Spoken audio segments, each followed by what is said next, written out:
భారతదేశ వ్యాప్తంగా ప్రజలందరూ కూడా కోరుకుంటున్నటువంటి సందర్భం మనం చూస్తున్నాం. ఇవాళ యుద్ధ వాతావరణం ఏర్పడి ఉన్నది.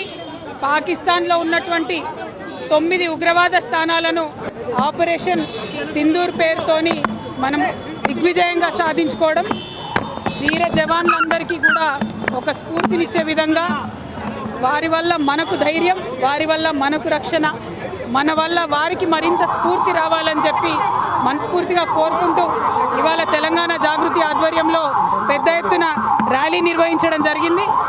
మరి ఇవాళ మనము పాకిస్తాన్ ఉగ్రవాద స్థావరాల మీద దాడి చేస్తే పాకిస్తాన్ ఏమో తిరిగి మన ఎయిర్పోర్ట్స్ మీద దాడి చేయడము, సివిల్ ఎయిర్పోర్ట్స్ మీద దాడి చేయడము, ఇవన్నిటిని కూడా మనం గమనిస్తూ ఉన్నాం.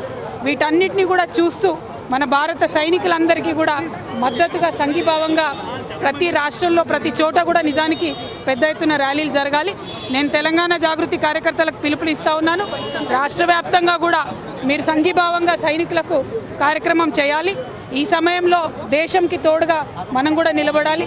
అక్కడ వాళ్ళు నిలబడి ప్రాణాలు ఇస్తుంటే మనము దానికి అర్హత పొందినటువంటి నాగరికులుగా వారికి సైన్యానికి మద్దతుగా ఉండాలని కోరుతా ఉన్నాను.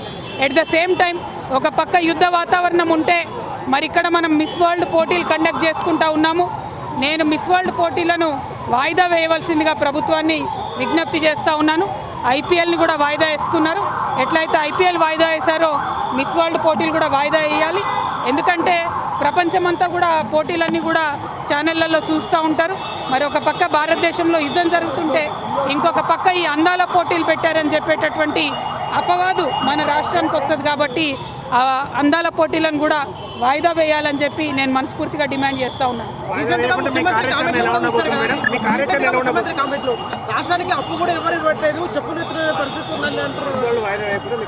మిస్ వరల్డ్ వాయిదా వేయమని విజ్ఞప్తి చేస్తున్నాం ప్రభుత్వానికి. ఎందుకంటే ఇది విఘ్నత ప్రదర్శించాల్సినటువంటి సమయం. ప్రపంచమంతా కూడా భారతదేశం వైపు నిలబడ్డది. ఇవాళ మనది ధర్మయుద్ధం. భారతదేశం ఎప్పుడు కూడా తప్పు చేయదు. నీతి మీద నిజాయితీ మీదనే యుద్ధం చేస్తున్నాం. మనం వారి భూభాగంలో సామాన్య ప్రజల్ని ఏమనలేదు, ఉగ్రవాదుల్ని హతం చేసినాం. ఈ సందర్భంగా ప్రపంచమంతా భారతదేశం వైపు నిలబడి మనం చూస్తుంది. కాబట్టి ఈ టైంలో సిల్లీగా మనము అందాల పోటీలు పెట్టి మన ప్రాధాన్యతలు వేరే రకమైనటువంటి సందేశం ప్రపంచంలో పోకూడదు. అది ప్రత్యేకించి మన రాష్ట్రంలో జరగకూడదని నేను ఒక మహిళగా విజ్ఞప్తి చేస్తూ ఉన్నాను. వాయిదా వేసుకోమని నేను కోరుతా ఉన్నాను. రీసెంట్గా ముఖ్యమంత్రి కామెంట్లు కూడా చూసినారు. రాష్ట్రంలోకి అప్పులు పుట్టట్లేదు, రాష్ట్ర ఆదాయానికి సంబంధమైన విషయాల్లో కూడా మాట్లాడింది.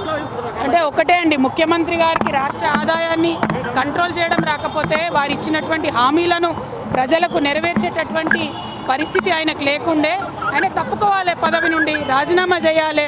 పేద ప్రజలకు 6 వాగ్దానాలు చేసి వంచన చేసి అధికారంలోకి వచ్చినటువంటి ఇవాళ మీరు చేయలేకపోతున్నాం, పరిపాలన చేయలేకపోతున్నాం అంటే పరిపాలన చేతగాని ముఖ్యమంత్రి గారు తక్షణమే రాజీనామా చేయాలని చెప్పి నేను డిమాండ్ చేస్తున్నాను. ప్రభుత్వ ఉద్యోగులు కోరికలు కోరుతున్నారు, మీరు వెనక్కి తగ్గాలి, కోరికలు కోరొద్దు అని చెప్పి. ప్రభుత్వ ఉద్యోగులైనా పేద ప్రజలైనా ఇదివరకు వీళ్ళు ఇచ్చినటువంటి మేనిఫెస్టో హామీలలోంచే డిమాండ్ చేస్తున్నారు తప్పితే కొత్తగా ఏం అడుగుతలేరు.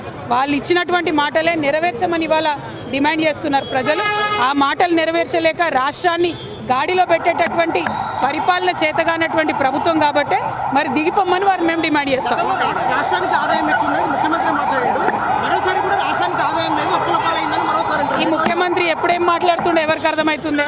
అధికారంలోకి వచ్చినాక ఆయన ఒక తీరు మాట్లాడిండు, రాకముందు ఇంకో తీరు మాట్లాడిండు. ఇప్పుడు నిన్న మొన్న మరీ దారుణంగా రాష్ట్రం యొక్క ప్రతిష్ట దిగజార్చేటట్టు రాష్ట్ర ముఖ్యమంత్రి నన్ను చెప్పుల దొంగను చూసినట్టు చూసిరని ఆయన్నే అనుకుంటే మరి ప్రజలందరూ కూడా నవ్వుకుంటున్నారు. మాకు ఇదేం కర్మరా ఇట్లాంటి ముఖ్యమంత్రి వచ్చిండని బాధపడే పరిస్థితి ఉన్నది.